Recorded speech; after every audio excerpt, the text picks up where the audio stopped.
गया जिला में इस बार धान की सीधी रोपाई पर जोर दिया जा रहा है और जिले के कृषि विज्ञान केंद्र के वैज्ञानिक किसानों को धान की सीधी रोपाई को लेकर प्रोत्साहित कर रही है। हमारे साथ है गया के आमस कृषि विज्ञान केंद्र के वैज्ञानिक हैं, उनसे बात करेंगे कि धान की सीधी रोपाई से किसानों को क्या कुछ फ़ायदा होगा। लाभ मिलेगा। सरकार के द्वारा ये योजना जो चल रही है बहुत अच्छी है, क्योंकि हमारे रीजन में जैसे आमस के क्षेत्र में जो है पिछले साल पानी की वर्षापात बहुत कम हुई थी, लगभग 15-20% पानी हुई थी।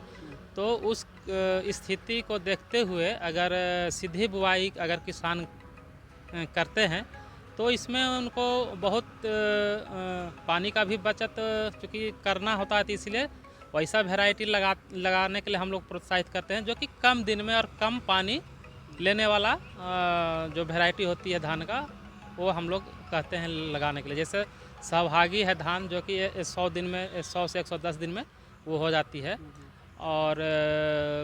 और भी वैरायटी है, शुष्क सम्राट है, ये सब जो वैरायटी है, अभिषेक है, जो कि कम दिन में जो है इसको तैयार करके किसान इससे मुनाफा ले सकते हैं। और चूँकि रोपा विधि में जो है नर्सरी तैयार करने में किसानों को बहुत ही खर्चा आ जाती है, और उससे ये सब जो है कि उसमें बचत होती है।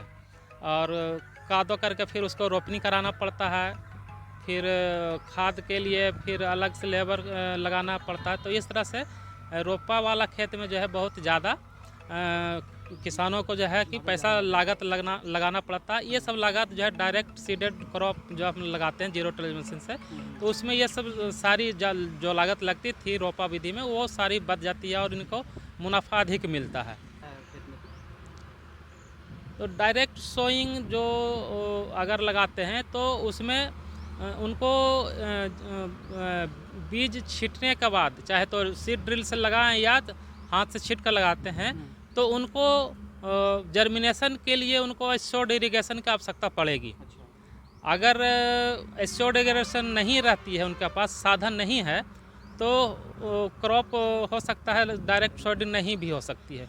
क्योंकि अगर मान लेते हैं वर्षा की स्थिति अगर ठीक नहीं है, या जो जितना उचित उसको पानी मिलना चाहिए जर्मिनेशन के लिए, अगर पानी नहीं मिलती है, तो हो सकता है उनका बीज जो खेत में छीटा गया है, हो सकता है वो उसका जर्मिनेशन फेल हो जाए या ख़राब हो सकती है। इसलिए एश्योर्ड इरिगेशन होना ज़रूरी है, उनके पास साधन होना चाहिए कम से कम जर्मिनेशन होने के लिए। दवाई का भी छिड़काव वगैरह करना चाहिए। हाँ, अगर डायरेक्ट सीडर लगाते हैं, उनके पास एश्योर्ड इरिगेशन की सुविधा है, तो उनको जो है कि खरपतवार नाशक दवा से उनको खरपतवार से मुक्त रखना पड़ेगा, तभी उनका मतलब उत्पादन उनको अच्छा मिलेगा।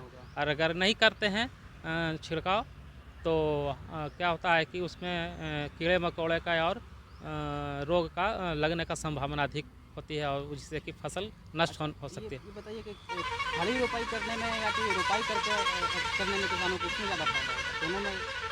दोनों में फ़ायदा आपका मतलब ड्राई जो डायरेक्ट सीडिंग करते हैं उसमें आपका अगर मैनेजमेंट के साथ किया जाए तो उसमें ज़्यादा फायदा होगा। ज़्यादा उत्पादन लगभग उतना ही होगा, लेकिन उनका बचत ज़्यादा होगा, इसलिए प्रॉफिट उनको ज़्यादा होगा। हमारे साथ है आमस कृषि विज्ञान केंद्र के वैज्ञानिक थे।